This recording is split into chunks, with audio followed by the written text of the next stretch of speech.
Any of you ever worked in the BDC before you became a manager? Have any of you? See, so the court meeting, you never even worked the lead. I know, and I'm not saying this.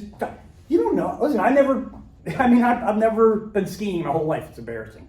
I lived here my whole life. Well, I lived in Florida for 25 years. No skiing there, but I've never been skiing. So for me to go teach someone about skiing, hey Tony, see how his moves are down the slope. I don't know what I'm looking at. Corey could say, man, you guys got to keep an eye on the leads. But what's that mean? Keep an eye on the leads. To me, it means make sure they're answered. Right. If I say audit the leads, okay, what am I looking for? Like I know forensic, like Corey knows how to read a statement. I barely know how to read a statement. I can give it to Corey and Corey can say, man, this is where you're struggling in. The minute you get in the store, can I see the statement? You know exactly what. Me, I'm like, hey, are we making money? Hey, everything looks good. I'd have to ask someone, what is expected in this department for revenue? What's the percentage? And then am I meeting it? If I'm not, then I know I need help. But experience will show you. So we don't expect you to be BDC gurus, but you're going to see it's not that difficult. And like I shared with Bob, and once you have to see it in your audits now that you're auditing. You have to see that they don't answer questions. You have to see that a guy offers 30 grand on the WRX and they say, sorry folks, that's the best we could do, and you've never been notified of it. If that happened on the showroom, they would get written up. Yet it happens all day long. And this isn't even to talk about the phones. So true. Like the phones are a conversation for another day, because that's really probably your bleeding stuff there. But we eat the apple, we eat the elephant one thing at a time. Okay? Okay. We talked about it before, and you've already been doing it. Auditing leads is the most important thing you can do as a manager. You have to inspect what you expect. This is the key. It doesn't take long to see it. You will absolutely. Me and Corey, even before we talked to Bob, we probably went through 30 leads, and there was an issue on every single one. Now, doesn't mean we lost 30 car deals, right? But it does mean that if you think about it, if 50% of the leads, I'm not going to use the term mishandled, I don't like that, but could be handled better, that's 175 leads a month. There had to be some deals in there. I promise you that when you start going through, you'll see offers that you were never told about, that no one ever told you about. I find it all the time. And you just won't see it. And there's actually been a few times where a salesperson will look at me and say, why are you talking to my customer? Because you dropped the ball. That's why I'm talking to your customer. So once again, no salesman should ever say that to you. Right. Because they're Mr. whatever his name's customer. They're not your customers, they're Colonial's customers. That's right. This guy's my customer. Why is this guy talking? Whoa, hold on. They're Mr. Shaler's customers. Right. Wherever you work, whatever that last name of the owner is, they're his customers. They're not your customers. We find deals, Nate and myself will Yes. find deals in there and start working them, and the next thing you know, guess what? You make a deal. Of course, exactly. But auditing doesn't take long to see the issues. Now, the thing about auditing is, if you're seeing issues, they have to get better. There's no sacred cows out here. If I'm asking you to do it, and now we've been doing this for a couple months, now it's not an overnight fix, but after 90 days, you're still seeing the same things. You got to change the department. It is what it is. I mean, it's just as simple as that. So just keep in mind, and I know you're doing this, so that's the most important thing. It's just like, again, I always say this, everything's a sports analogy. It's like watching game film on Monday. I watch a game on a Saturday, on a Sunday afternoon, and I'm no football professional, right? And, you look at things, I'm sure once they break down that play, especially with the tools they got today, right? And they're slow-mowing this, and they're slow. Hey, you missed this block here. Hey, why did you guide this guy? Hey, this was supposed to be a pulling here. Why did you miss this here? Hey, to the quarterback, you got a guy here, a coach here. You're not going through the progression on your reads. Why? That's easier to do when you're watching game film. Right. Game film to a sports team is everything. That's your game film, is audited. So you have to, it's the most important thing you can do for sure. It's almost in-game film watching. Huh? At the day of. Yeah. Well, now they got real live stuff on the sidelines with the things. They're showing overhead things on those iPads, on those surfaces. I showed this to you, Bob. I'm sure I've shown this. In Vin Solutions, keeping open your incoming emails and texts for that day and watching it as often as possible. That's your communication. Listen, you still have to sell cars and manage the showroom, right? But you're not full-time BDC. Full-time BDC, they can stay in there and fish around all day long. You got appraisals. Yeah. You got people, you got deals. You got to sell cars, right? In the internet world, an incoming email and a text is all I really care about today. Because you're going to see the guy make the offer. You're going to see the guy say, I'll be there. So like we were going through them. The guy told Lily, I'll be there Saturday at 12 o'clock. There was no appointment in there. Hey, Lily, can you come here for a second? What happened here? Well, what do you mean? This guy clearly said, now maybe Lily don't know about it, but you know about it. You'll schedule the appointment for him. But this screen should be open 24/7. Absolutely. Watching the incoming emails and the incoming texts. That is, again, if you don't do anything else but audit leads, so I put them in the first two screens. If all you did was start auditing leads regularly and you watch these two things for the day, everything will change. Bob, has that been up for you? Yes, Yeah. absolutely. Have you noticed a difference? Yeah, Or- yeah, we go over, I showed these two guys, they're on. Yeah. Yeah, See, what I would tell you is and I'm going to train the internet people. There's two worlds in the internet world. Contact made, contact not made. It's the contact mades that we need to focus on, right? This guy who's inquiring about the new 2025 WRX that's in production, that's in Japan right now, he's important to me, but you have to priorities. I can't handle everything at once, right? It's like in that book, Principles, I think it's not discipline or execution, but it's Stephen Covey's book. He's like, look, you look up in the sky, you're in air traffic control, you're like, holy crap, there's 72 planes up there. You gotta land them one at a time. Don't get overwhelmed. Yeah. You bring them down one at a time, right? We always know that. Contact made is critical. Contact made is absolutely critical. And the other thing I show them is to use the hot button. That little thing where you can click it in your tasks, the little flame. Some of them have no hot things in any of their planners. Sure. They don't even mark them. We added it.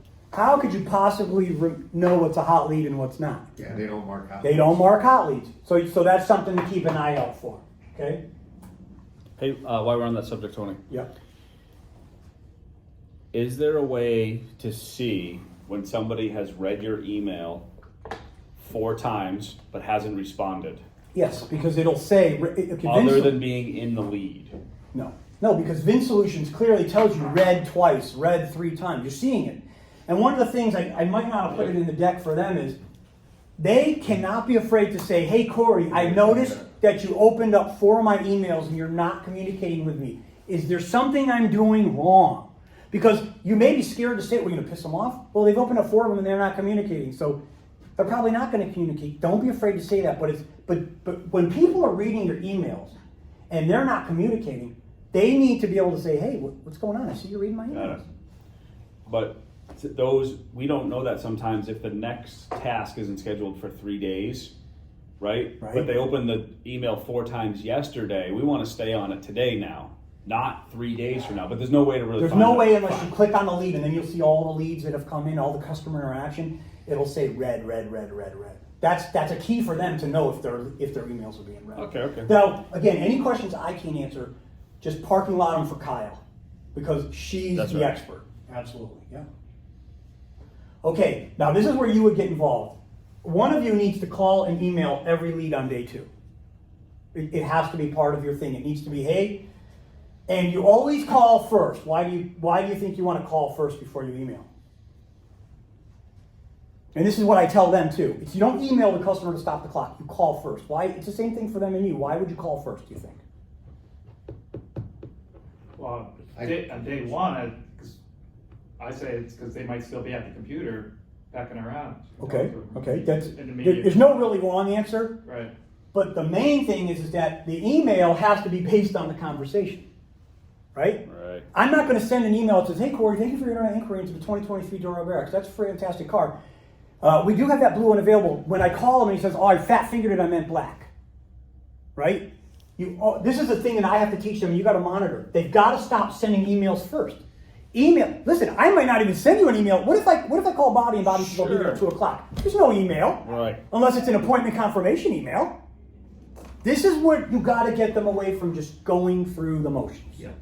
Right? So as a manager, whoever's tasked to do it, call on day 2. Hey, Mr. Jones, Tony, sales manager at Colonial Subaru. Want to thank you for inquiring yesterday. You put in a lead to get some information on Subaru. Just wanted to let you know you build up the salesperson. You say, just want to let you know you're working with Lily. She's one of my best. I use the same thing with all of them. She's one of my best. You're in great hands. But if you're one of those people that feel more comfortable, feel free to contact me directly. Because there is that person who's going to want to contact you directly. Then the email says, hey, I just left a message for you, by the way. And you just make a template. Whether I create it for you or Kyle creates, it's a 10-minute thing to do the We template. do have a manager's email that goes out, but I'm not sure what the Day timing on it's that day is. 5. Yeah, day 5. The problem is by day 5, day 2 is really when it needs to engage. Yeah. Because day 1, it'd be nice to think they're only sending the lead to Colonial Subaru, but we know it doesn't happen Right. that So way. Tony, Is there a way for us to change that to date 2? Yes. Sure.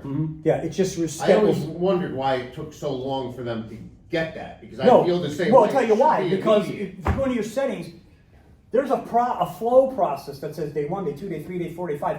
All you have to do is tell Kyle, all you have to do is tell Kyle anything you want. Say, Yeah. Kyle, I need a day 2 task for calling email for the managers. It's done in 10 minutes. Yeah, She that I think is your, huge. I you mean, need to wear her out. I'm just telling you, Yeah. my rep's name is Chris Hemphill. I still call him for asking, I'm helping Corey and I'm calling him, he's not even my rep anymore. I wear him out. That's what they get paid for. Not to just come in once a month and say, hey guys, how everything's doing? All right, what do you want for lunch? No offense, because I've been a rep before, I know what that's like. And here's the report they sent out the next day. Things are looking good here. I read her report, and there's truth to all of that. But sometimes, and I teach them this, don't come to me with questions about e-leads. Call the support line. Hey, I'm having problems with leads. First thing I'll say to them is, did you call support line? I'm no e-leads expert, Got it. right? Call Vin Solutions. Use the reps. And more than Kyle, call customer service at Vin Solutions. They'll log into your store. They'll do stuff for you right there on the spot. So you don't have to wait for anything, right? Again, we all know how to make follow-up calls, but it should be on day 2. So, right now our day 5 manager task is computer generated. There's nothing wrong with that, but if it repeats what you're putting into day 2, it's no good. Like the Right. day 5 manager, if I wanted a day 5 email to go out, which I still think is good, because there needs to be a break from the contacts rep Okay.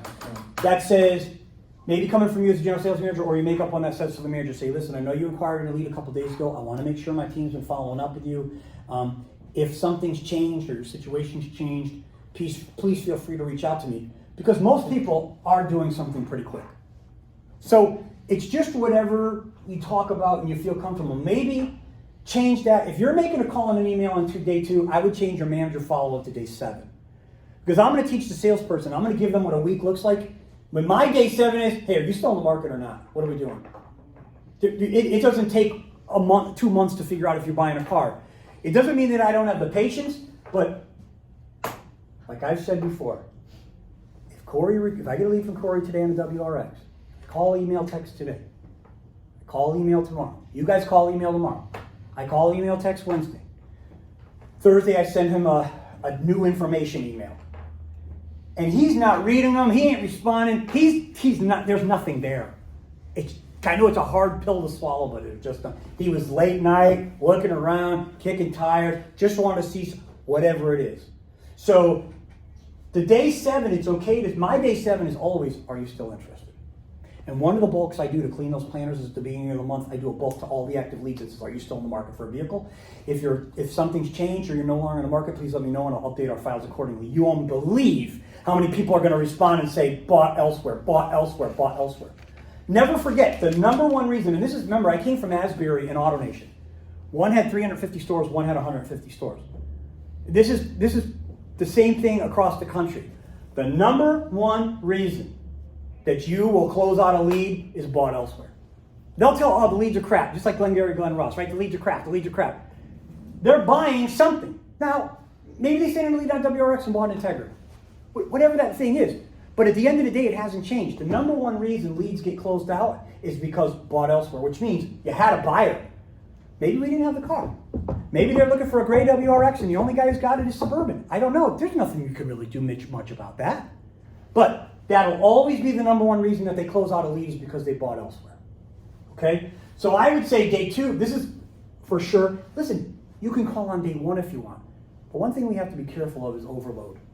The rep calls, you call, we email, we text. We've had 19 communications day 1. That's a turnoff to some people. You know, so you have to kind of get a feel for that there. Okay, this is what we talked about Tony, before. Are you saying you prefer not to have the manager email go out on day 2? No, I'm saying call and email day 2. I'm saying you can do it whenever you want, manually. Right, I get it. Right? But it should be a day 2 thing because day 1, they might not read it till nighttime. So if they do have any questions, does this make sense? They might not know they have questions till they read the email at 8 o'clock at night and you're leaving a message at 5. Because Well, I always do it day 2. We also get a ton, and Nate will confirm, and I'm sure you've seen it, where the manager's email goes out on day 5, Yep. and prior to that, the salesman sent email, no response, no response, no response, no response. The manager email goes out and it's, hey Bob, thanks for contacting me. Because, All of a sudden, of course, it's like when you were a salesman and Sure. 5 times you went out with the pencil and the guy said, I'm not paying a penny over 250. Right. Tony, it's got to be 250. Hey, what about 300? It's got to be 250. Listen, I get you 275. It's 250 or I'm walking. Hey, listen, boss, the guy said 250 or nothing. Manager comes out, and we all have been there. Manager comes on and says, hey, thanks for coming in. Listen, 250 is the best I could do. Okay, write it up. Because you're a manager. That's the way it's always been in our business. They Right. want to deal, some of them want to deal with managers. Right. And no offense, but you are in a wealthy area here. Yeah. Right? These people in Ridgefield and Brookfield and all of these areas, they're used to sometimes controlling the narrative there a little bit. So, again, there's a reason that it's capitalized. Don't yell at them for not putting appointments in there. It's your job. It's my job. If I'm Corey, I don't even talk to the salesman. You can wear them out in a meeting. Corey, get on the sales meeting. Okay, guys, I don't want to have a blackout session here, but we got to do a little housekeeping. Just want to let you know, appointments are a system of your job. He could say it the first time, so everybody's getting the message. But at the end of the day, if I'm the general manager, I'm in charge, and those leads aren't permanent, I'm going right to the managers. It's not optional. And again, missed appointment. If Joey has an appointment at 1 o'clock and it's 3 o'clock, either me or Joey needs to be calling this guy before 3 o'clock. Not tonight at 8 or tomorrow, or the best is the next day. You don't call a missed appointment the next day. You call an appointment in 2 hours, which means that something happened to them or they stopped somewhere else on the way here. You're lucky that you're kind of isolated a little here. You don't got to go to Car Row to get to you, but still, they could stop in, like for me, I came from New Britain. I could have simply got off the exit in Watertown. I had a Place Blasius. I mean, I know there's no Subaru in that market, but you know a lot of times you're not. I know Subaru. I worked at Suburban Subaru, so I know the brand. They're pretty loyal. That's one thing about them is, what are you comparing a Forester customer? Well, I'm going to look at a CRV. Folks, you'll be back in about an hour because it ain't a CRV. It's a Forester. You have a very unique product which gives you an advantage there, right? And sometimes they they owe it to themselves to go look at a Toyota RAV4. Go ahead, folks. You've had your Forester now. It's got 950,000 miles on it. And I know you want to go look at the Honda. You'll be back. So you have an advantage when it comes to that a little bit. But this is key.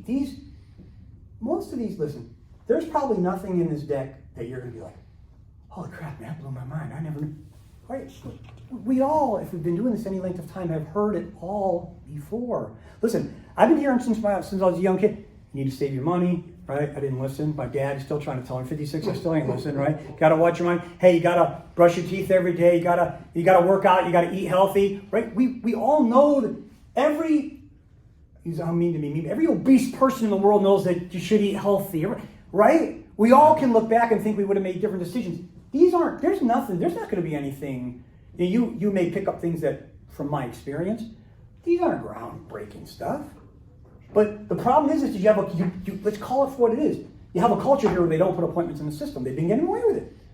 I have a German short-hair pointer at home. My wife, every time we're getting ready, he gets scraps. I'm making a sandwich, here he is. He's eating pepperoni, he's eating turkey. It's better than half the people in town.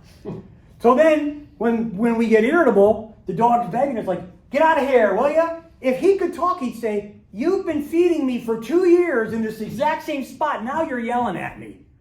You've let him get away with that. And you gotta say, guys, and you have to admit it, guys. This one's on me. Mm-hmm. I'll let you guys get away with it, but it ends today.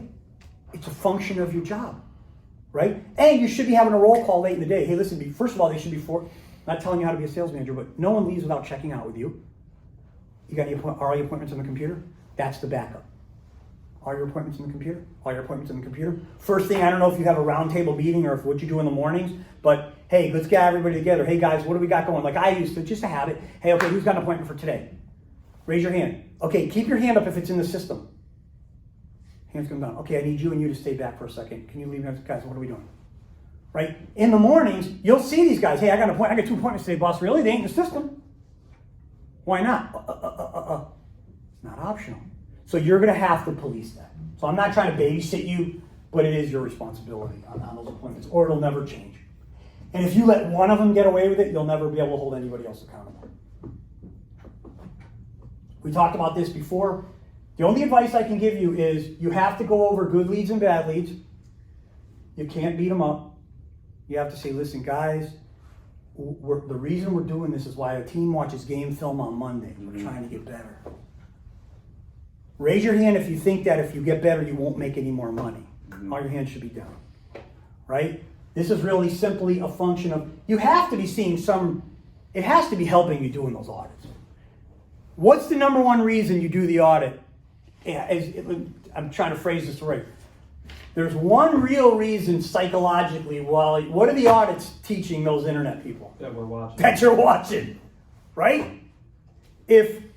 Now, we luckily, most of us are middle-age-ish, right? I didn't have security cameras in my home. There were no Nest things and stuff like that. But if I was a teenager and my dad had cameras around the house, it would have changed my behavior accordingly, right? I probably wouldn't have let them. I don't know that we'd be here right now. Well, my dad would have beat me to death. I would have been beaten. My old Italian dad, I would have been beaten to death, right? But like now with geofencing in the cars, I'm familiar with Subaru. Like I said, you mean that my dad can look at his app and know how fast I'm driving?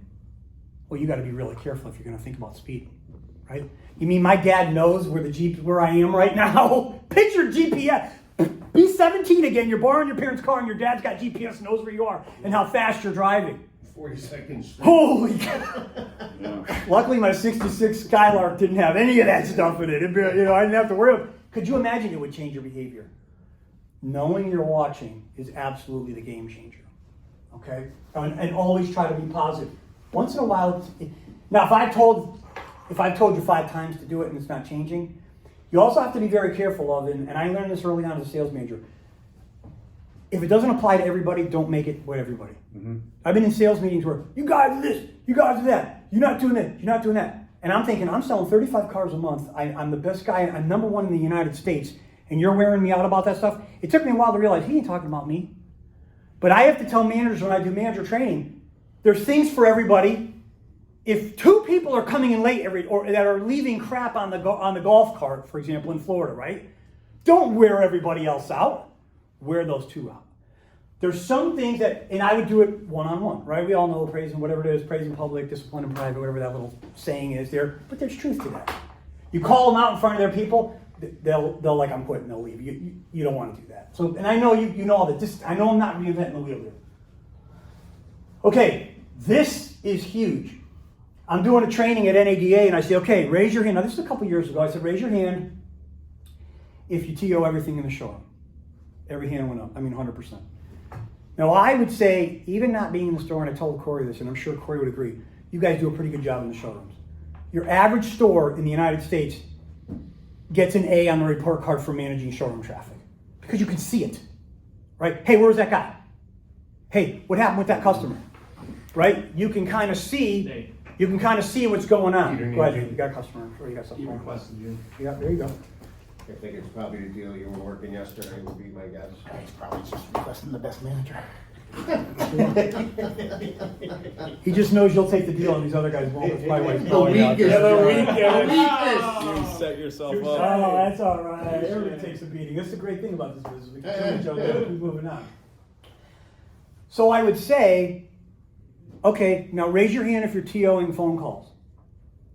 And you get that quizzical look. Half the hands went down. 3/4 of the hands go down. Now keep your hand up if you're TOing the internet leads and there's no hands going up.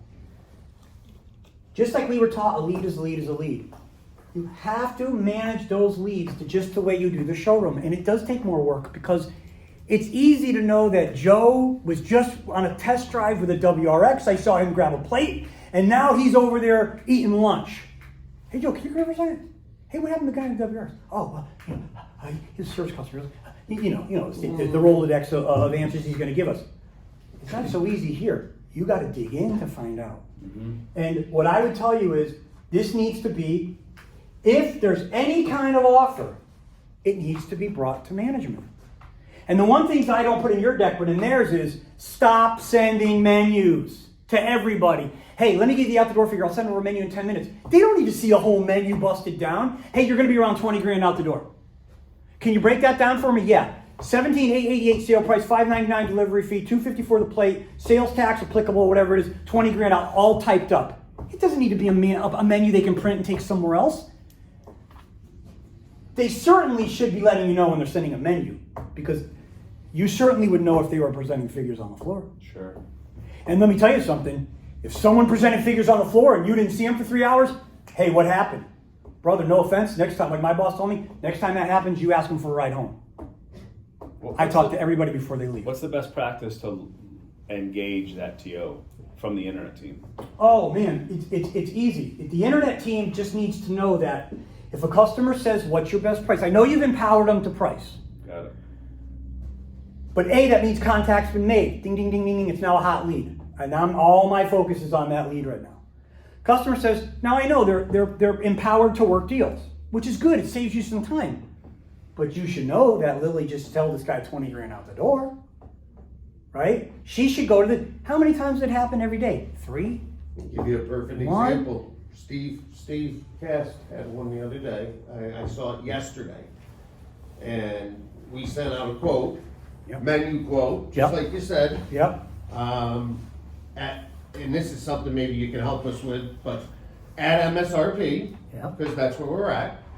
And then the people lived in between, I think Southbury or Middletown or wherever it was. Never had any conversation with me or Nate about it.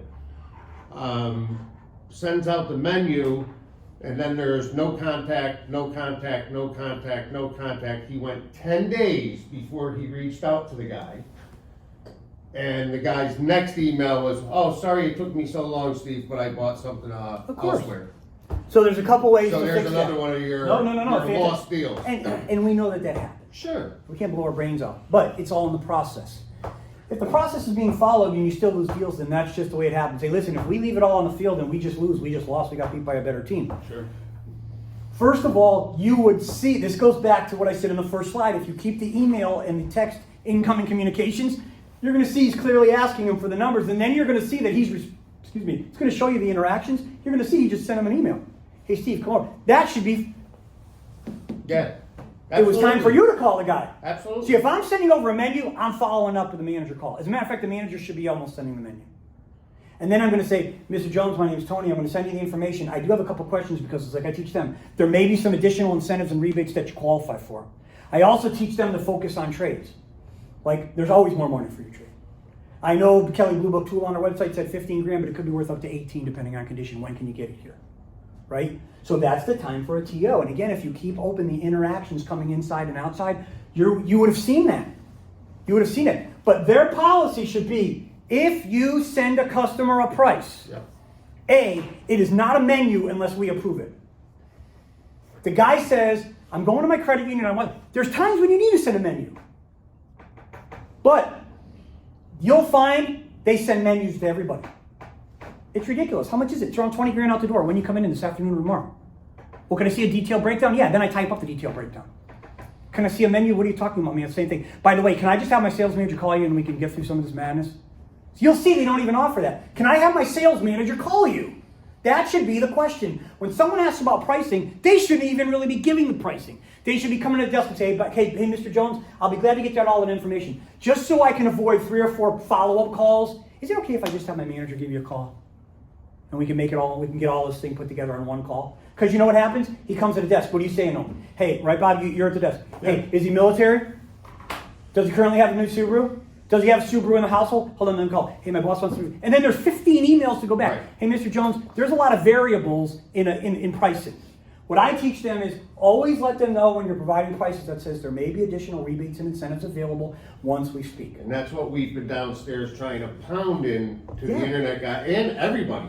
That today's world is not MSRP anymore No. or above MSRP. It's not. You need to come to a manager and get a number. And if you are going to send out that number selling price, you have to somewhere put in there, this is just an estimate, I'm sure we can do a little better, we can do this, we can do that. You gotta leave that door You have to open, leave the room. or this number You're you beat. sent me is going right to another dealer. Because you're exactly right, and here's the problem. This is why you got to look at these leads like showroom leads. So the guy asked for the out-the-door figure on a 22, I keep using WRX because it's easy. Guy asked for an out-the-door figure on WRX. He knows the game. He read the book on how to buy a car that says, don't tell him you got to trade. So now I tell him, all sorts of MSRP, tough car to get, hard car, North American car here, hard to get, we're selling them for MSRP. But his $15,000 trade, I might be able to give him 17 for it. It's the same thing with the trading values. Oh yeah, the estimated trade value in the car is $15,000. The guy down the street gives him 17, you never see him again. That's why if a sales manager, Mr. Jones, I appreciate you. Listen, keep in mind what we're talking about. Contact is made. They have them on the phone or they're engaging in the email. If you see the customer engaging in the email, you respond. Hi, Mr. Jones, I'm Bob. I saw you're going back and forth with Corey. Just wanted to let you know, if you can call me directly, I can get all this done in the next 5 minutes. Every activity needs to lead to get them on the phone. One of the things I teach them when we talk about an internet lead is, what's the goal of an internet lead? It's not selling a car. It's getting them on the phone or making contact. Some people just want to text. But eventually, like I'm buying a new car. I start with texting. I said, I don't care if you just text. Eventually, the text, for me to go into that dealership, had to lead to a call.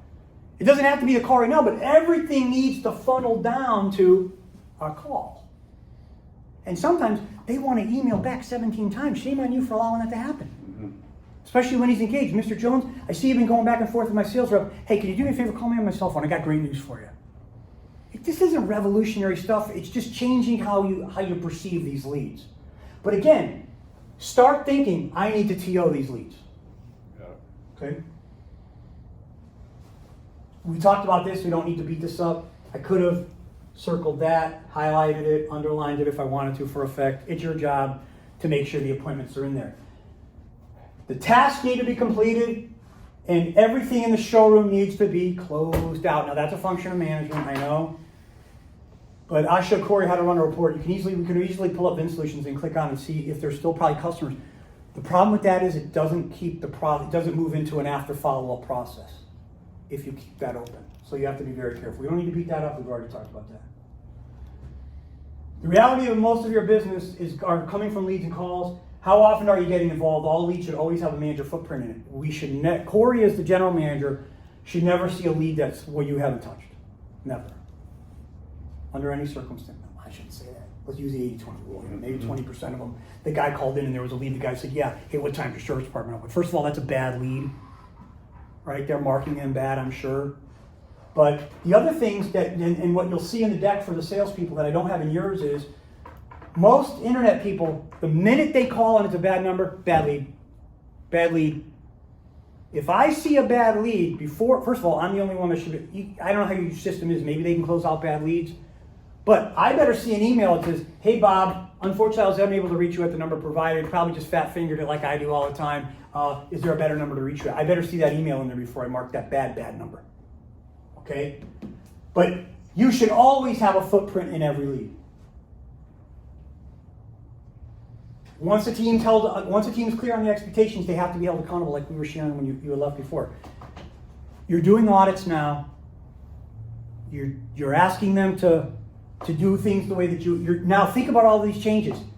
Prices. I'm not saying you can't quote prices, but I want to know if you're quoting something. I'm telling you that you won't believe the game changer, and we could change the whole industry tomorrow if every time an internet person sent a price, the manager called behind it. It would totally revolutionize this industry. Instead, they send over the price, and then what do? Sit and wait. 10 days, I bought elsewhere. Oh, really? What did you get? I hate that. I hate that. I never asked it. I didn't care what you got. When I was a salesman, I wanted to hang up on you. Okay, great. Thanks. Let me know. That should never happen. Now we know, and again, if it's marked hot, you should be able to look. Like we used to say on the desk, right? Hey, give me in the morning, in that morning meeting, I'd say, okay, every morning in the meeting, you need to bring in your 3 hot prospects for the sales staff. So you don't get any hot prospects. You got any appointments tonight? So what are you doing today? What's your plans? You sit around on Facebook and hope something happens today? That's a function of management. I will tell you, stores where the managers drive that activity sell the most cars. I've been to stores all around the country. I got stores that these managers, they're my age or older. When a sales manager's job, you could put your feet up on the desk. I had a used car appraiser doing all the appraisals. I had finance managers doing everything. All I did was desk deals. There were no menus. It was all Sharpies. I could eat sandwich. I could eat all day long, eat big breakfast. It was the greatest job in existence. But I look back on it, and we were selling 400 cars a month thinking, oh man, I must be the greatest thing since sliced bread. And then I was chatting with Corey. Then 09 hit and the housing crisis hit, or 08, whenever that was. And then the blinders came out and said, wow, we should have been selling 800 cars a month. Mm-hmm. See, right? Goods, the enemy of greats, all these cliches, success. You're making more money than you ever made in your life. You must be doing something right. But that's not the case. Listen, so we won 10 games. Last year we were in last place. This year we came in third place.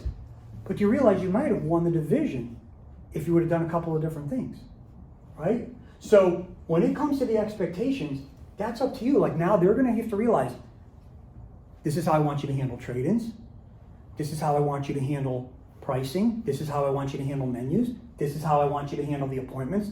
This is how I want you to handle tests. See, guys, listen, I know it's a change. But like Bob said, if you haven't noticed it, the industry's changing. I was sharing this with Corey. I'm coming from Honda. No inventory, $3,000 over, $2,000 over, $4,000 over. I remember before that I was a GSM up at a Ford store. $4,000 over on an F-150, holding $4,000 on their trade. They're like, really? This is it? This is amazing. Sign up. 10-pounder, 8-pounder, right? Now all of a sudden, I noticed it the other day. I'm like, sales, like, what's wrong? Oh, boss, this guy says he wants more money for his trade. And I said, whoa, hold on a second. This is reality. The last 2 years, I've been in reality. You're blessed to have a seasoned sales staff that remembers the old ways. Yeah. But the majority of dealerships in the United States have a post-COVID baby boom of salespeople. They're order takers. They found 20-year-old kids, 21-year-old kids. They don't know anything but MSRP or over MSRP. I just started sharing this. I went through this at my old store. That's my old store. 90% of the staff was post-COVID. I had January 1st. I said we're starting training on objections tomorrow morning. Not enough for my car. Just like Joe Verdi. Not enough for my car. Not enough for my trade. Not enough for my trade. Interest rate too high. Payments too high. You have to go over that. Why? Because you're blessed here. But that's the reality. And the reality is that with the internet, they're so used to just sending stuff out and waiting that's the kiss of death. Mm-hmm. Because that person is ultimately in the shopping age we live in is going to say, okay, why not pick up the phone and ask Suburban what they'll do on the WRX? It costs nothing. They can do it right from their phone. You're gonna leave the house. It's not like old days. You gotta go to the dealership. I just send a text, hey, by the way, can you beat this deal? And I take a shot and say, yeah. See? And the other thing is that there's just two, you all know, when I got in the car business, back ends weren't what they were today. Back in 1990, if you ran 500 a copy in finance, you were a hero. I know that's insane now. But when I ran $1,000 a copy, I was like, my owner was ready to buy me a house when I was in Ocala. I was like, $1,000 a copy. Now I'd be fired, right? When most of us started on the desk, we were taught, what's your front end gross? What's your back end gross? Now what do we say? What's your gross? Well, I'm making $5,000 on the front, but I'm losing $5,000 on the back. That's a zero deal. You're not gonna lose $5,000 on the back. I'm making that up. But you lose $5,000 on the front and you make $5,000 on the back, it's still a zero deal. But in the old days, they used to say, well, you gotta run $2,000 on the front, you gotta run $1,500 copy on the back. Well, to me, that's $3,500. So if I take a zero deal on the front and I make $3,500 on the back, I'm still at $3,500. Yeah. What's the complaint? Total deal yield.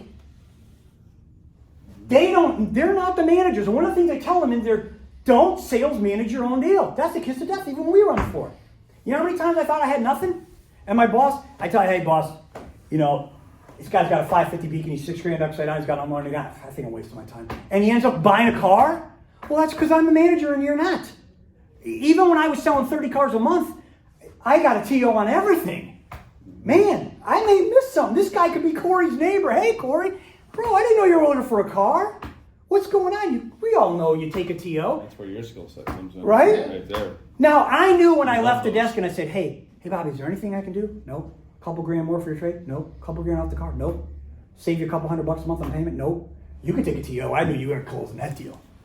But you never know. And the problem what they're doing is they don't look at the total deal. First of all, what's one thing we almost never discuss? Hey. Well, it's the financing. By the way, are you financing? I used to tell people in my old store, folks, if you finance, I'll give you another $500 off the car. Right? Oh, it's a cash deal. I need a $500 discount. You gonna finance? No, you finance, I'll give you $500. I don't care if you pay it off in 90 days. Now I got a shot to sell some product in the box. Right? But that's you just managing the deal instead of them. We have no idea that this guy's not gonna finance, buy a warranty, buy Gap. It's gonna be a 5-pound back end. Yes, I know we're selling WRXs at MSRP, but me, if I maybe have to tell him to make him happy, 1,000 off. By the way, Corey, you got a trade? Yeah, I got a 2010 Impreza. Oh my gosh, my boss was just talking about that in the meeting. We need older cars like that. College kids going back to school. When can you get here? Right? I'll give him 1,000 off and I'll hold on his trade when he's here. But the internet rep doesn't ever. All the internet rep knows is what's the price, because that's the world they live in. What's your best price? What's your best price? That's all they go all day long. What's your best price? What's your best price? What's your best price? They're not experienced enough to look at the whole deal. Like with me, when I'm going to teach them, are you financing? Do you have a trade? You'll notice when I teach them and what I did, if you didn't mention the trade, the first thing, hey, Bob, I appreciate your increase in WRX. By the way, it's a great car. I'm going to take care of your brother, no problem. By the way, do you have a trade? You'll never see me send out an email where I don't ask about the trade. Why? Because that's my whole focus now. Do we have a session set up with you and the... Yeah, next. Oh, today, okay. With internet or with everybody? Well, Internet. Yeah, well, whoever we got available. we don't have Lily today. We don't have Lily today. But that's Because the regular way. salesman should hear this too. Absolutely. True. I mean, I'm gonna make a copy of the deck. I'm videotaping it, Okay. so you'll have the deck. I'll put it up on a YouTube channel Yeah. so you see it. They definitely would. But realistically, that's the thing, is asking, do you have a trade-in? Because we all know, this is what experience teaches you. It's always about the trade. Right? Remember the old Clinton thing, it's the economy stupid, it's the trade stupid. I don't care if everybody's at MSRP on the WRX. If he thinks his 4-year-old WRX is worth 30 grand and you're telling him it's 25, you're not gonna get him. It is always about the trade. Like we say, oh, what are the payments? I don't care. Well, it took me a couple times to get kicked in the teeth and say, okay, folks, you're okay at $800 a month? Well, no. So there is a payment you're trying to be around. Well, folks, do you have a payment range you're trying to be around? Don't worry about that right now. Yeah. Well, hold on a second, folks. I'm trying to make the most of our time here. I don't want to waste it. Oh, it doesn't really matter. So if we're okay at $800 a month? Oh, no, we're not. So there is a payment you're trying to be around, right? Folks, for both of our sakes, I'm not just asking you. That's what experience teaches you. This is critical, and it's costing you business because they simply, and remember, that's what you hired them to do, send out prices. What's an internet person do? They respond to pricing. Remember, customer walks in the door, hi folks, welcome to Colonial Subaru. What brings you in today? Pricing, product, little pricing information, product information, or a little bit of both. It's one or the three. I'm not here to maybe look at the new, we can't see the new building. Okay, what do you think? Want to go visit our new service department? Now that we're done with that, and you got some water and you got the juice and you came in for the coffee every day, now what? Unless they're one of those guys that come in for the coffee every day, you're here for pricing information, product information, or both. Whether I go to Dick's today, hey, I'm going to look at a kayak. You want product information, pricing information, just the only options there are. It's the exact same thing with the internet. The problem is people are going to, listen, why does someone send in an internet lead? If you've audited now, you realize. What's the number one question? They don't want to talk to a salesperson. They don't want to talk to a salesperson, but what's the question they're always asking you? Number one question in an internet deal across the country today, is it available? Yeah. I'm not driving here for nothing. I come from an age when they had to drive. So I knew when they drove here, hey, I drove here 4 hours, want to see you. You actually had to go to the dealership. Hey, you got any new Mustangs? Hold on, let's look. Now they did it on their phone, they're not coming here. They're going to be asked, is it available and what's your best price? 90? No. What else is there to ask? Or, what is my trade worth? Let me add that now, because that's added to the thing. Interest rate, that means nothing. They suck. Interest rates stink right now.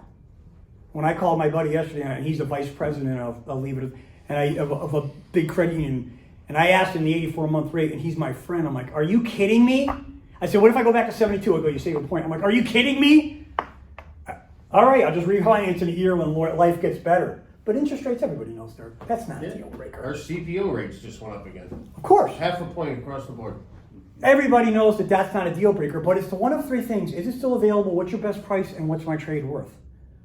All three of those are, other than the availability thing, and even the availability thing, we might have one coming in. Right? What's your best price?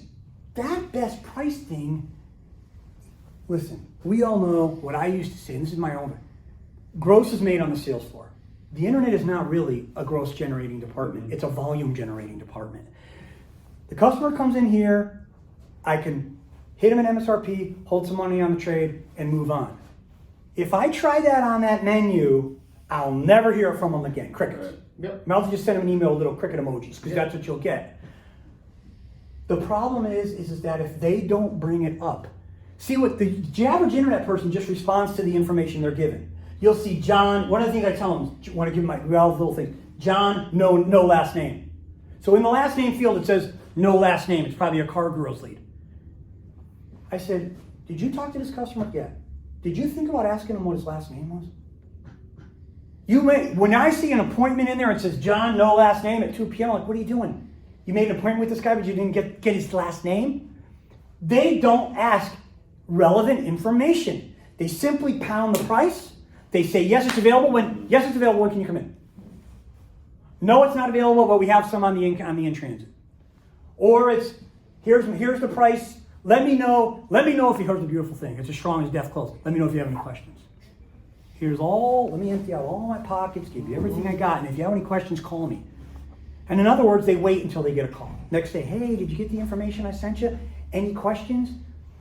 The hottest internet lead you got is one where the customer's asking for something, and that's a manager function. That's why I make your lives easy. I'm not telling you to work 150 leads a day. I just want to work the ones people are talking to. What's that, 4, 5 with 2 or 3 managers? That's where the rubber meets the road. That's the difference. That's how you'll say, boy, this is a lot to do. No, it's not. No, it's not. I just want to be involved when you make contact with a customer. My policy, now as a BDC director, but even on desk, contact made, you come and let me know. Contact of any kind. Now you'll be able to see their contact made, like you'll see the emails. But I want to know, hey, yeah, I just talked to this guy. He wants a price on this. Hey, I just talked to this guy. He wants a trade. You know what? Let me call him real quick before you do that. Why wouldn't, this is where they have to get in the habit of saying, sir, I'll be gladly send you over the pricing. Would it be okay? Now again, we all know them M word, manager, don't even mention, they don't want to talk to managers right now. That's why we empower them to price. Really, why do we empower them to price on their own? So we don't have to do it. We're just honest with ourselves. Why do we empower them? In the old days, you couldn't even have, I remember the day I got caught with a Ford finance calculator out in the parking lot. The owner found me quoting payments. I would have been in the business. I got this. My buddy said, hey, you see this Ford finance calculator? Yeah, a little lease cap. It was like somewhere in 1990. Yep. I'm out up at Mirandy Ford. I was like, it was like $100. It was $100. Came in a real nice leather sleeve. Yeah. Cord. It was like the smartphone of the day. I was with Ford for 37 so I'm up at years. my friend's working at Williams Ford, and he says, man, you got to get a finance calculator. What's that? He's like, you can work payments, leases, all Williams that. Ford. That's Right? where we got Rich Flavin from. So I'm out on the parking lot, and I'm like, guys, what do you think the payments are going to be? I've been in this a whole 5 months, right? I'm like, well, I don't know. Let's see. The car. I'm saying the car's 20. You put it purchase price $23,000. I don't know. 4%, 60 months. It looks like it's going to be about $424.89. The guy gets in the box, and they hit him like $800 a month. Well, your salesman said it was going to be $424 a month. Really? What do you mean? Hey, Tony, can I see it for a second? How did you come up with that payment? Oh, I got my finance. Right? I did it right here. He said, can I see that for a second? That's pretty nice. He's looking at it. He put it down on the ground. He grabbed a hammer on his desk and smashed it. The bezel broke, places went everywhere. He says, if you bring that expletive, if I ever see it again in your hands, right? We're always taught, you don't quote payments. I remember I was the king. I was selling so many cars, everything was a mini deal. But I walked around like this. I was selling 25 cars a month. They were all minis. And because the customer would be like, remember, I tell this story so many times, I'm on a lot with the customer says, what's your best price? I'm like, well, MSRP, the Explorers had just come out. It's like 90 to 92, green Explorers. We had about 100 of them. My best price is the plan price. All right, the plan. Then we talk about the plan. But even before then, I'd see this guy, well, sir, it's about 32 grand. You'd probably buy it for around maybe 29, 30. I come inside, and he's like, I'm just a ballpark. It's just a ballpark, right? Nothing's changed much. I won't hold you to it. I'm like, sir, you probably get it for about 30 grand. We go inside. I go to my boss, I make up some story about how I had to give him some pricing. Yeah. I come out and I say, yeah, just like I told you on the lot party, 30. He goes, 30? He goes, well, that's where we're starting from. I said, what do you mean? So you told me 30, that's where we're going to start from. I'm expecting 26, 27. Until I went to a Grant Cardone seminar, and it was part of the deck was handling price on the lot. And I had never heard it. I didn't know what the word track meant. Now I know a million of them. But he said, listen, when the guy says, what's your best price? You say, sir, I understand price is important. It'd be important to me too if I was buying a car. Let's do this. Let's drive it. Make sure you like it. We'll go sit down. We'll sit. We'll get Billy with my manager. You make him an offer. It's up to him. My job is really simple. Just to become friends, find a car you like, make sure it's the one you want to take home. He handles all the pricing. So I'm down in Florida, and I'm in a room with, hundreds of people, and I'm counting how much money he's making on this thing while I'm doing 500. I was like, wow, guys, what a pretty good job consulting could be. That's probably why he owns like Lionel Richie's house or something like that. I don't know. But besides that, I said, there's no way that can't be that easy. And I go back to the lot and said, hey, what's your best price? Well, I mumbled, I didn't know the word track. I'm trying to memorize it. I had the cassettes. I'm dating myself. I bought the cassettes, how to sell cars, and I'm listening to the cassettes. And I said, well, sir, you haven't even driven it yet, right? I said, drive it, make sure you like it. Don't go inside my boss and see what he says. And the first time customer said, okay. And I was like, really? Wow. Staying off price is super easy. But the salesman is scared and that they're going to upset the customer. Come on, I won't. And they'll wear you out. But it's no different in the internet department. If you just focus your world on contact made, and you make sure that when they're sending a number, you're getting involved, it'll change everything. Yep. Because that guy that would have got that menu, Bob, I would have called and said, like, he should have said to the guy, listen, before I send you over the numbers, is it okay if my manager calls you because there may be additional incentives that it's above my pay grade, right? Sometimes there's some secret Subaru money that we're not told as a salesperson, but if my boss talks to you for a couple of minutes, he can let you know. And maybe there's not. Remember the goal? Get them on the phone. The goal of every email, every internet lead is to get them on the phone and get them in the door. It's not to send menus and appraise trades. I know that that's part of it, but we've turned into a thing now where we think it's our job to give them all of the information and so they can make a good decision. That's a cliche. I want to give you just enough information to get you here. I'm not being manipulative. I'm not being deceptive. But if I send you a full menu with a trade appraisal, oh, by the way, what's the rate? Well, it depends. Are you a member of the credit union? Subaru's 4.9, and then there's a page of interest rates we list over. Why come in? Right. You just told me everything I need. Okay, thanks, bro. I'll let you know if I'm ready. And then we don't hear from them again. We've got to get involved. If you don't take anything away from this morning, you got to get involved earlier. Just like out here. Yep. I was here with Corey. I was a variable operations trainer with AutoNation in Tampa. So I have 15 stores. It's kind of like a fixer. Besides doing all the new hire training, I was a fixer. So the market president would say, hey, Tony, Autoway Chevy is struggling. They're getting killed in wholesaler. They're getting killed in their PVR. Go tell me what's going on. So I had to go there like a mole, kind of, but I had a little bit of power behind me, and I would sit on the desk. And let me tell you something. All you got to do is sit on the desk, and you know exactly what's going on in your store. Any of you can go to any store in America and sit on the desk for one day. Don't say anything, don't talk to anybody, just listen, and you will come out of there with 5 pages of what's going on. You might say, wow, they run a tight ship. I would be there, and it would be, now AutoNation has a tool called Compass, just like with e-leads. I can see the menus. Like when you start, I could start like as a GM, I could audit menus. I could see that at 2 p.m. we penciled the guy out at MSRP, and at 2:05 we took $5,000 off. I would get called in and said, what happened in them 5 minutes? When did you take the TO? You didn't. Right? That's how granular you can get with e-leads. You can really dial down into that.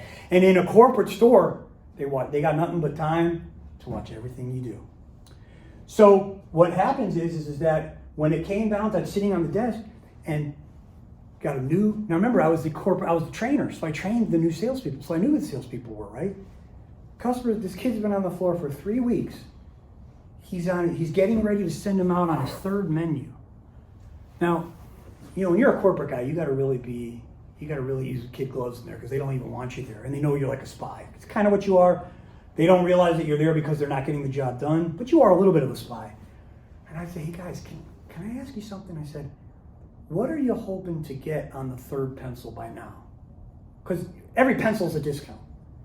We all know that if I'm on the other side of that desk and every time this girl goes in there, he comes back with a lower price, go in there eight more times, right?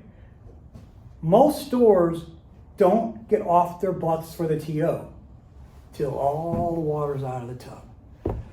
Okay, listen, I've taken $3,000 off the price. I'm $2,000 over long on his trade. The guy's still ain't closing. All right, I'll go talk to him. Now, my day, they just called you every name in the book and paged them. a real salesperson and split the deal on you, right? But we're a little bit more HR friendly now. And it's like, oh, let me go talk to him, right? What are you? I used to say, with a veteran, maybe, right? LeBron James, you know what you got. But the rookie who's been in the league for 2 weeks, you don't really know what you got. And I would say, first of all, this person's been in the business for 3 weeks. Listen, there's one menu that goes out. Right. It's the Tony Rossano School of Desking Deals. One menu goes out. Then the menu comes back. Hey, do we have an offer? Great job. Regardless of what it is, your job's what? Just take a temperature, get an offer. Then the second thing is, if it's an offer, is it reasonable? I'm looking at the 33 WRX, I want to be 25 grand out the door. Don't pencil them out at 32. They can't handle that. Because they're going to say, especially to a weak new person, I just told you 25. Were you listening? Right? That second menu, if that offer is not realistic, you're going to talk on the second time. What? I would watch, I would do these audits, 6, 7 menus. I don't know, I've been doing this for 34 years. I've never seen the gross go up on the more menus. Menus equal loss of gross. Now, I'm not saying the second menu could mean an adjustment in the deal. Well, I showed you 48, 54, and 60. Let me show you 62, 72. I penciled them at 9.9 because that's a standard rate in the store, but the guy's got 2.9 in his credit union. That's an adjustment. That's not a repenciling of the deal. But for that second pencil, it has to be realistic, or you have to go in even with a veteran. Because let's face it, I was a veteran. I was the biggest shortcut taker in the world. When I didn't think there was any, when I thought it was a mini deal, take the deal and move on. Now, when I was a salesperson, especially in a store that doesn't pay on finance, I didn't care what the finance manager made. Is there 0% available? I don't know. So did you see it on the website? Well, yeah, then I guess it's available. Right? When you're not getting paid on finance and you're just a sales manager, all they care about is delivering that car. And when they know they're on a mini deal, they know they're on a 250-day-old. I'm not saying you have that. I'm being exaggerating here. They're on a 250-day-old used car that knows a $3 grand loser and it's $150 flat. They're blowing it. It's scorched earth. I just want to get to a next stop as fast. It's going to be $150 in my pocket. Folks, you want it or you don't. What is it? Right? But we know that those deals, we hold on the trade, we make some money in finance, and yeah, the $3 grand loser on the front maybe becomes a positive deal. So it's the same kind of thing, again, just getting off pace here, but just making sure that that's your job is to hold them accountable. Now, there's going to be some, you guys, then you're going to hear you guys don't have time we can't come to you every time someone wants a price. Isn't that why you let us quote the prices? We let them quote, if we're honest with ourselves, we let them quote the prices so we don't have to. It's exactly why we did it. Because when I got on the internet, when I started, I couldn't remember the first job I went to, first store I went into to do some consulting, and they were able to I said to the internet managers, well, because in the old days we had a grid. As the internet department grew, we had to figure out how to handle all the leads. I came from a store with 2,000 leads. And we're selling 400 cars in the showroom. I can't have, that store needs a BDC director. It's not really, I shared this with Corey, so you're not a BDC director, you're a sales manager who works in the BDC. At that level. But once they start telling you, well, we have to come to you all this, no. What I'm saying is, you make contact, let me know, let a manager know. That's all I'm saying. When you make contact, just like if I was the manager here and you took a sales call and you didn't, and it wasn't an appointment, and you didn't tell me about it, you'd never be able to take a sales call again. Just because you couldn't handle the sales, and I'd be listening to the calls anyway. But that's part of the process. Hey, listen, it's just a TO, right? A sales call that doesn't turn into an appointment needs a TO. Hey, Joe, I know you just talked to Corey. Hey, listen, and now I rehash it again. Listen, you don't really have any control over who gets your sales calls. They might be in a bad day, bad mood, bad whatever. In the showroom, it's easy to manage. Hey, what happened to that guy? Oh, well, he wanted 23 for his trade. I told him it was worth 50 and he left. Okay, no problem. Just make sure if it happens again, you ask him for a ride home. You can't do that on the calls. My first day here, my first conversation with Corey, I said, do you know who's getting your calls, what they're doing with them? That's a training for a whole different day because that's a really big problem. Because those are even hotter than these. But you can see that you get your arms around these in those phone calls and you'll get a 10% lift overnight with the same people, with the same product. You don't have inventory issues. You have prospector. Yes, we have some inventory issues. But everybody has them. It's not like they singled out, hey, we're not SMU in the early 80s, right? Hey, you're suspended, no scholarships, nobody. That's a tough animal here.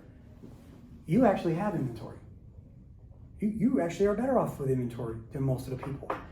It's just like that guy, that show, it's not The Closer, but what's the show where the guy who's the CEO of Camping World, where he goes in and he fixes businesses. It was after The Apprentice. Oh my God, I'm drawing a blank because I know him too. I'm so embarrassed if he ever sees this video. He used to work for automation. And what he does is he goes in and fixes businesses. And you know what? It's always, what are the processes in place? Are they the correct processes? And do we have the right people to drive the processes? You walk into a McDonald's that's losing money. Okay, here's McDonald's guidebook. Here's best practices for McDonald's. McDonald's knows something about running a restaurant. Are we following these processes? Because I just walked in and the lobby's a mess. Half the signs are down. I'm not saying that that's causing your sales, but okay, we're following the guide to the T. Then it's a people issue. It's a people issue. It's one or two things. Like this guy goes in and he's a guru. He goes in, he says, "What's your current process?" We don't have any. Well, that's your problem.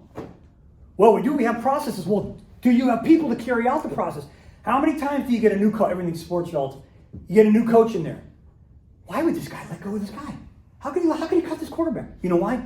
He doesn't fit the process. I'm a Premier League guy. I'm a soccer guy. I'm a Man United guy. They have stunk it up. They're like the Yankees of that world. They have stunk it up for the last 5 years. Manager after manager after manager. They get a new manager in here. He cuts Ronaldo, who, if you're not a soccer player, he's the Michael Jordan of that world. Cut him. So you ain't playing.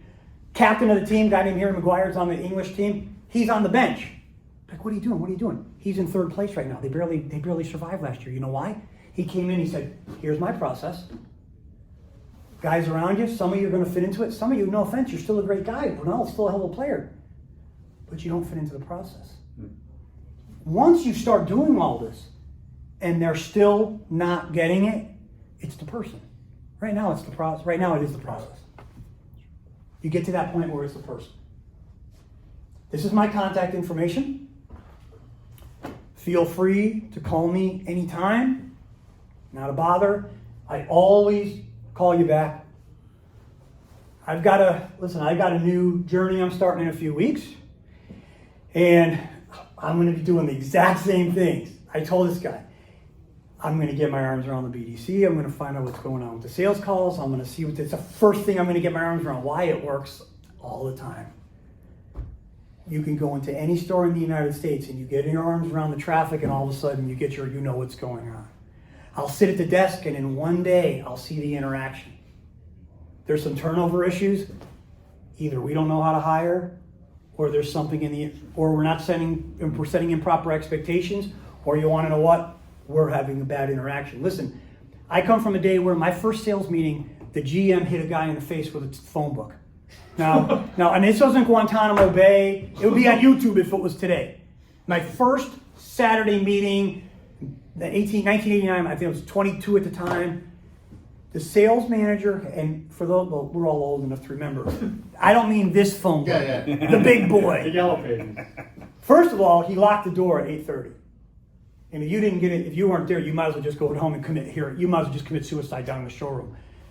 That was before they made you sing, and nowadays people think you're crazy. My store, I was like, hey, you're late, no problem, come on in here. What song are you gonna sing? You gonna sing My Little Teacup or something? That's the industry it was tough.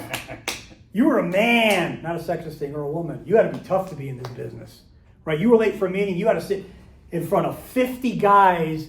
You're hung over on a Saturday morning having to sing My Little Teacup in front of 50 guys just getting tortured. You were never late again, right? A little bit of pain, but you were never late again. We have a different world, these young people. They can't take the beatings. They shouldn't have to take the beatings. And looking back, this guy shouldn't have got hit with it. He said something stupid. A guy walked up to him. Boom! I was like, I remember at the desk, this guy, I worked for no names here. It's totally anonymous. But this gentleman, extremely successful, he's a dealer principal. He was the most superstitious guy ever. We were having a bad day. And This was the 90s, a lot of other things going on, extracurricular activities besides all those things, but he was having a bad day. And we were having a bad Saturday. We normally sold 25 cars on a Saturday. Guy walks up to him and says, "Hey boss, check this out. It's my new watch." He says, "Yeah? When'd you get it?" He goes, "I just picked it up this morning." He said, "Really?"